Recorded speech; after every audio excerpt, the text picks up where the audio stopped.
Hello everyone, welcome back to a brand new episode of the ABS show, coming straight to you from New York City. My name is Charlie Dior. I am Debbie, aka Miss Spitfire. And my name is Marks. Glitterati.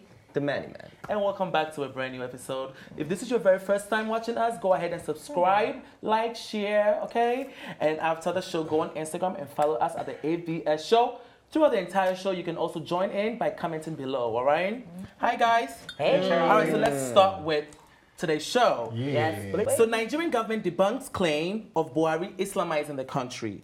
The vice president came out addressing these rumors going around about the president having an underground plan to Islamize the country.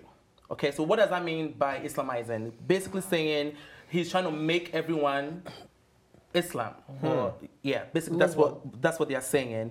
So this is what the vice president said. The government will support any cause that would increase religious freedom, which will serve as a foundation for peaceful coexistence of Nigeria. What do you guys think about the story? Do you think the rumors are true, or is he right by doing this?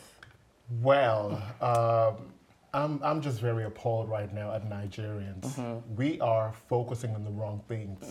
We are focusing on the wrong things. What are you talking about, Islamizing? I'm a Christian, I go to church. How about our economic power? How about the oil sector? How about a lot of things that Nigeria have been backward with? Bringing those energies into that. Worrying about Islamizing or Christianizing or whatever it is you call it, that's not the issue. That's not what we should be focusing about. That's not what we should be looking into right now. We are supposed to be looking into our economic power. We've been backward in so many ways. So please, Nigerians, bring all those energies and let's fix our country and leave that slogan, we being giant of Africa. Let's maintain that. Islamizing or Christianizing or all those religious BS is not what we should be talking about right now. So you don't think religion plays a very, very huge role in the national economic status of Nigeria? It does. Believe me. It does. The killings, the killings that have happened both in Jos and has moved into the eastern part of Nigeria, because we know that the eastern part is very Christian, Catholic especially. The killings that happen, the cattle and all the cattle areas that have done all the killings into the eastern part, especially the killings in Jos of Christians. They wanted to wipe away Christians. And by including religion into the government and making it more Islamic on a larger scale, that's a way of taking over the economy as well. So religion plays a great role in the economy. I would like to label that to be terrorism. I would like to label that to be... Why? Because it's Islamic? You're disturbing the peace. But I mean, all right. I would like to label that to be terrorism. I'm not saying religion. Hold on. I know you want to talk here. Right? No. Don't use terrorism as a term because of religion. Like when you talk about like religion, like that is not happening anymore. We're not going to do it on the show. I'm not displacing the place of religion.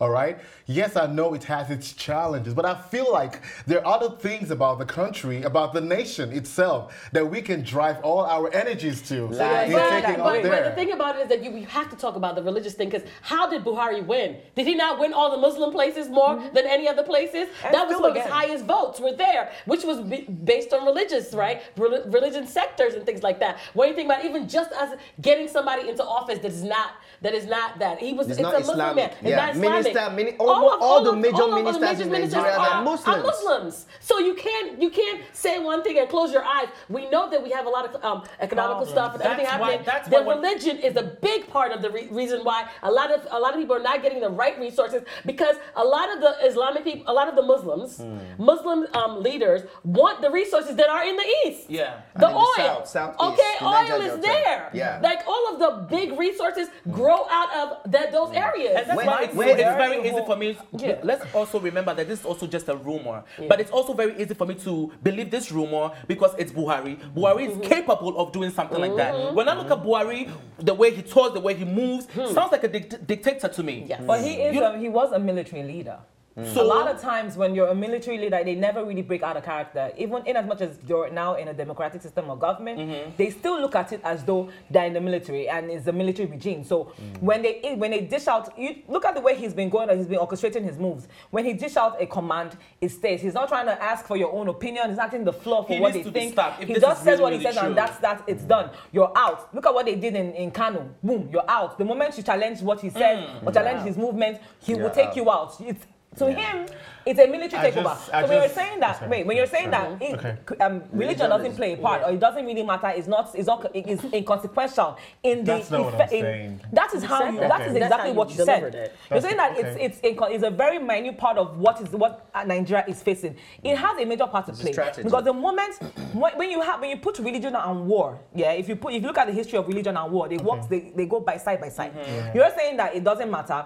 Islam itself has a history of, and I shouldn't be saying it because I have Islamic people in my family, but they do have a high history. Christianity too. So can I just jump in real quick? Why is he not attacking the Boko Haram then? God bless you, because see, he's the. And I think because he's the one that created it. I think that I don't want to go allegedly, a lot of those politicians created these ruses to get our attention off of it to help. Because when he was going, it was Jonathan that was in office. Then all of a sudden, the Boko Haram thing came. Then he was like, "Oh, we're gonna get them back. We're gonna do this, do that." It's so set up. The herdsmen. It's like a whole systematic setup to get our minds. Remember the girls that were captured? Exactly. They are still. Some of them are still not returned. Yes. And like it happened in the U.S. government where they pumped drugs into the system and then lost control of it. I think that's exactly what's happening in Nigeria now. They set up the whole Boko Haram system to try and scare people and get them to vote for them, and now they have no control over what they're doing because now it's not a lost cause. I am not displacing what you guys are talking about, all right? I'm just saying we should, once you put so much energies in that, it keeps prolonging division. No, but you have to put energy in it. Okay. No problem. As you're putting energy in that, we need to come together and, fix other part of our nation. Hold on. Max, how can we come together when the head of the country is trying to divide the country? Yes. It's impossible to try to make a whole country one religion. In Nigeria, they have several religions. Even Christianity, we have several kinds of Christianity. So it is impossible, and that should be the message to Buhari, to the government that is listening right now. You cannot do it. You are trying to make everybody peaceful. By doing this, you are causing division. You're causing more problems. Period. Why do you think that they have refused to allow the Southeast region? Why do you think they've refused to allow the Southeast region to have their own country? Because for a very long time they've been trying to divide. They've been trying to call themselves Biafra. But the eastern, the northern region will not let that happen because all the resources belong to the south. Kainji Dam, a hydroelectric power station. We have to go. We have to go. I'm sorry. This is a hot one. It should have been like a debate. It's a broad topic. Stop Buhari. Okay, stop Buhari. All right, so Timani, let's move on to China. Bomb for bomb. Another one. China is fishing off the western part of Africa. That is one of the latest news according to CNN. According to CNN, the fishing, the lakes and the seaports in the western parts of Africa mostly have dropped by a high percentage, between 20 to 30%. In their fishing, because most of the people there, that's what they do, especially in the borders of Kenya, Uganda, Tanzania, and even Ghana. Shout out to the fishermen. Yeah, shout out to the fishermen. But right now, there's a situation. There's a low percentage of products of what they receive because the Chinese people have invaded the seaports and they are also fishing there. So who is to blame? Who is to be blamed for what's going on in the fishing? Yes. I'm not blaming China. It's illegal. I'm not blaming. What are they using? Chemicals or stuff like that? They're using chemicals. I'm not blaming. Our own people are doing it. We are polluting our waters. Okay. If you go to these African countries, most of these African countries, these children are shitting in the seas. Okay, there are trash everywhere. Let's start from home. Before the Chinese came in, we have been polluting our own seas and our own neighborhood for years. Yeah, but the Chinese will take part of the blame, but our own people will also take part of the blame as well. But the ecosystem has never experienced such a very, very high drop, and we have been living there for years. Until the Chinese people has invaded the seaport. So what is the problem? Who is to blame? The disturbing thing is that the local fishermen are not gonna have any fish to get eventually. Because eventually happened in Jamaica too, where they're fishing and fishing and fishing. So now, how do you sustain yourself or sustain your livelihood if you can't get small fish? At least you can get your fish to eat. Now the Chinese are in there, and those chemicals are detrimental to also. We're talking about infant mortality rate. We're thinking about the kids and things that are going into the system because they're drinking that water, even though they're shitting or whatever you're saying. thing in the water, which is manure, so it's fine. No, it's not. It's fine. No, it's it's manure. not. There's aqua plants on there that need that manure. They need the manure down. Do you want the aqua plant or you They want need the fish? sheets. But we You want don't need the aqua plant or you chemicals. want We fish? don't need the chemicals. Before the We Chinese don't came, need the our own people chemicals. were still using chemicals to fish. We were using DDT to fish. Dichlorine, diphenyltrichloroethane, that chemical. They were using it to fish. So But we please, gave it to them to fish. let's blame No, our it's own fine. people It's too. not Let's blame our agricultural own people too. Guys, don't forget that Somalia actually gave them fishing license to also do Yeah, that. but that's the government. That's what I'm saying. That's why I say who is to blame? It's the Somalia, government. Yes. You know, so it's West Africa. We When they give them that license to fish, they got something back, Abi. Yeah. Here we go, business transaction. It's really My terrible, question yeah. to you guys Okay. is this: what is the penalty for those that we know that Chinese people are fishing illegally, but what is the penalty that we're giving them? What are we dishing out to them for fishing in our waters illegally? Like the thing about it is that whenever Chinese people are caught doing something, when they're caught illegal mining or something, eventually something happens, they pay somebody off, do something, and they go back home or they continue doing what they're doing. So it's the systems that are in place are not holding them accountable. The government. So they will continue doing what they're doing until somebody literally pushes That's back. crazy because in China they also fish illegally, and there they have punishments Penalties, for fishing. right. They have penalties like they will seize your license, they will cut off your they will probably In their suspend own you for a land. year. Yeah. Yes, Wow, okay. for a whole year. We have- There are things like that they have as punishment set in place. But in Africa, They're it's lawless. just free for all. You come, you source pockets, and you keep If moving, they and they were continue like this, complaining we're not too. going to have any fishes left, and we're going to start Okay. eating those fake fishes because they are growing them now. Fake fishes. Yeah. Tilapia is Tilapia is fake. like that. Yeah. Tilapia is a fake fish. Yes. It's a Rubber fish. farm-grown fish. Glitz, we're going to move on to another China story. And what is going on? It's all China. Okay, China is really on a move right now. Okay. They're trying to make Mandarin one of the languages in Uganda. So China is working really hard at creating these Confucius institutes that are all over. They're going all over Africa. There's some in Europe and all those things where they are making sure that the teachers are being trained to teach the kids Mandarin. So they want Mandarin to be one of, like how English is one of the main languages all over the world. Right. Now China wants that because that makes you even more of a superpower, right? So this is all systematically. Systematic. And people always say I have this conspiracy theory, but they're literally taking over Africa because it's happening in Kenya, it's happening in different parts of South Africa, Uganda, Zimbabwe. Yeah. So all these places are having they're teaching them Mandarin, and Mandarin is it's all the characters. major language. It's characters. It's not It's even tonal words. based. Yes, it's tonal based. So and the teachers are learning, and people are like the Uganda people saying, "Oh, we're happy. Oh, we'll get jobs if we leave. Yes. We'll go here. We'll go there." And the thing, also, the thing about it is that some of them don't know how to speak English, which is fine. You don't have to know how to speak English. But Mandarin is literally like almost 40% or something like that. People are starting to learn it, and it's in high school, secondary school, they're teaching it. So this is First the of next all, thing. it started with a couple, like one of the Chinese ladies who got married to a Ugandan man, and then they had the idea to, go to schools and teach students before the Chinese buddies came on. Now, when it comes to foreign buddies, especially China, it's always going to be very dicey. Africa is in their agenda. Money. It's just in their agenda. So just like we discussed about Ghana Last week, and French and everything, it's not. It's I a way understand. If they're trying to I understand learn the the language, diversity. Yeah, I If know they're diversity, trying to but just learn the language, I don't have a problem with it. Yeah. They're I do forcing have it a in the problem. school. No, if they're trying to make it an official, Official, like, because It's already in school. Anything that they're taught in school is official. It's official. And there's no sense to this because to me, it's not accepted because to what end? These people, you are not going to take them to China and give them jobs. Because And China guess is who's funding it? overpopulated. Guess China who's is funding it? overpopulated. Chinese government is funding it. They're buying the textbooks, they're buying the supplies, they're paying the teachers, that they're flying and accommodating the expatriates. So they're funding it. The Chinese government are funding it. That's Even exactly with what it is the because said China it. is even trying to reduce their population, so they are sending their people out of China to other parts of Africa. So there's no point to this because all these kids learning the language has no benefits. They're not going to get jobs in China. Outside I don't because they're not even going to go to China to get jobs. China is overpopulated. Well, can I just say this? There was a country, oh my God, I forgot the country's name, but they started teaching Igbo, the Nigerian language. Yeah. So In how Brazil, they're teaching Yoruba.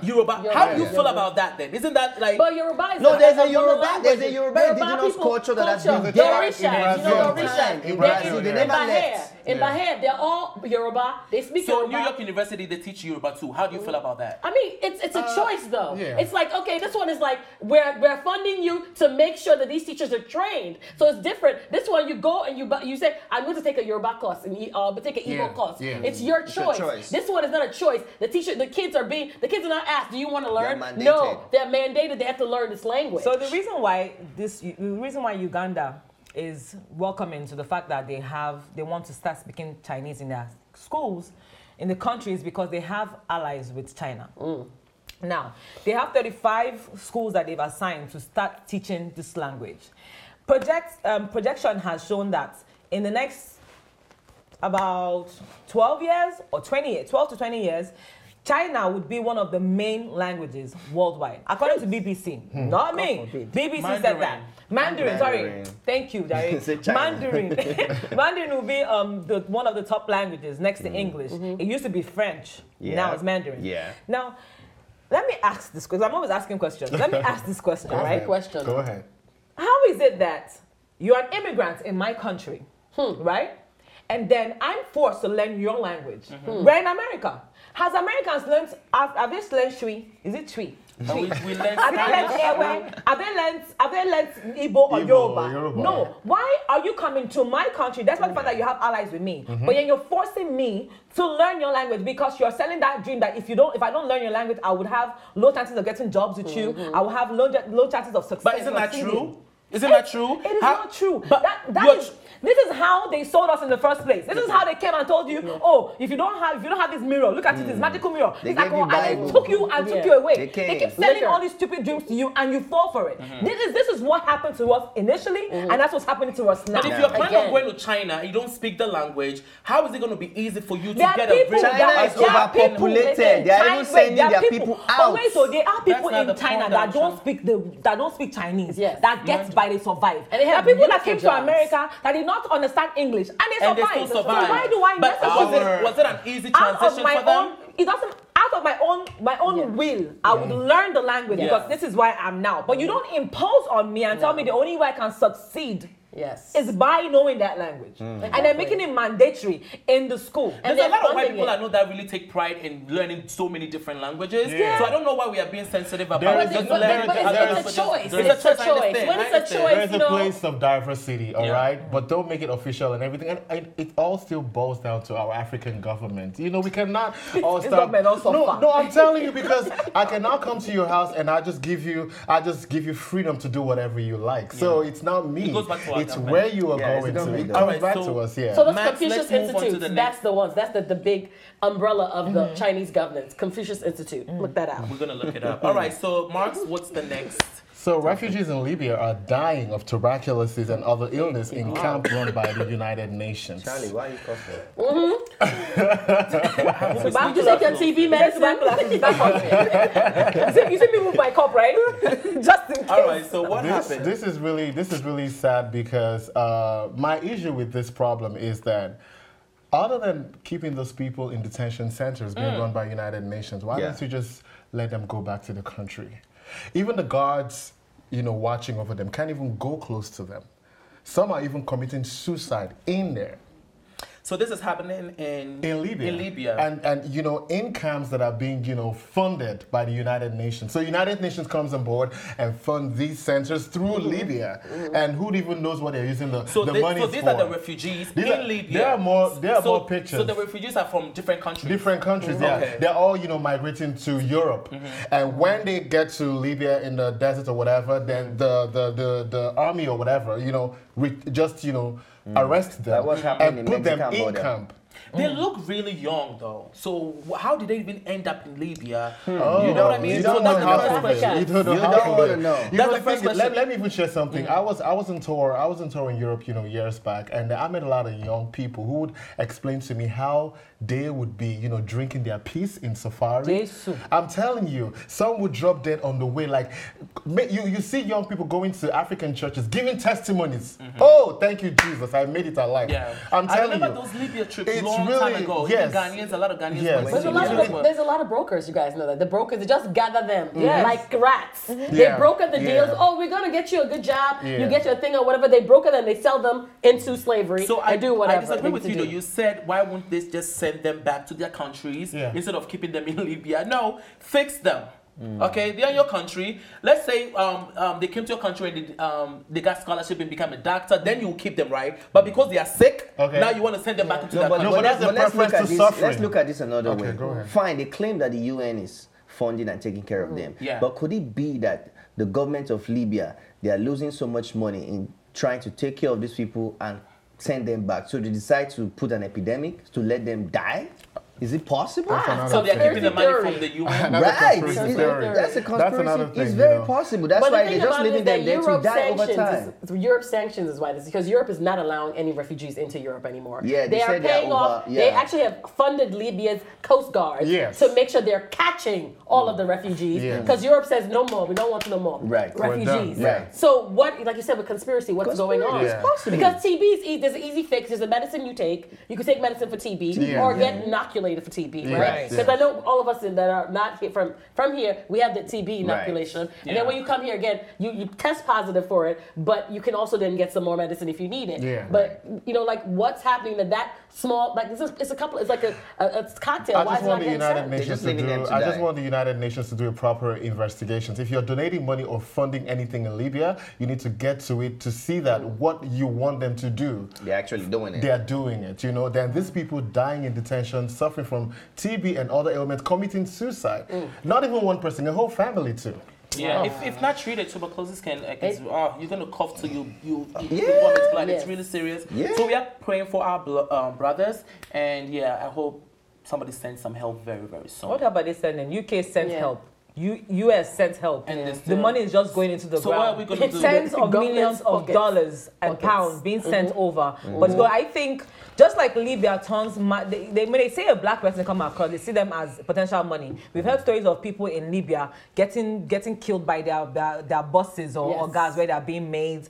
They're getting raped and sodomized. They use them to the barest minimum. So now you have people that are here. This is marketing strategy. This is like money, a way to get money from wherever the money's coming from. And others. Because they have all this money coming in and they're unable to look at where they're staying. Tens of millions of dollars coming in. And this is where they're staying. They're not taking care of them. They're not giving them jobs or nothing. This Libya is going to keep making money from this system, from this situation, until they all die and they have an empty camp. We hope that everybody's happy and they can go ahead. We're going to move on to the next topic. The Spitfire. What's going on? I beg, drink some water and calm down. We're going to move on to the next topic. Go back to school or get arrested. Oh, that's what the Uganda Minister of Youth Affairs won this little rapper. Yeah, Uganda. So say that again. Go back to school or get arrested, says the Minister of Youth for Uganda. So now, this little boy, he's 7 years old. He's a rapper. His name is Patrick. His name is Patrick Seyonjo.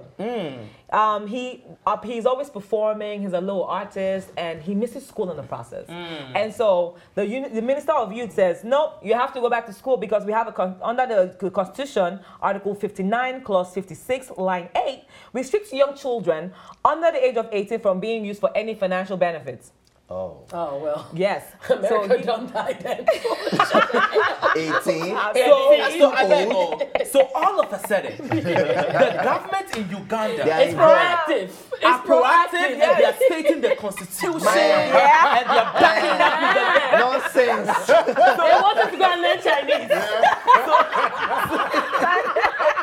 Oh, they have a constitution for that. Oh, you have a constitution, Uganda, all of a sudden. Oh, wow. Listen, I went on his Instagram page and he's doing his thing. Kudos to you. My only thing is when you see these kids in the Western world, in America, rapping like Lil Bow Wow, Hannah Montana, guess what? They are being homeschooled as well. Exactly. So they go and do whatever they have to do, but then when they come home, they have schedules and they do what they need to do at home too. So I hope their parents are putting that in place as well. Yes, follow your dreams. Yes, kudos to you. Early. But you also have to have a backup plan.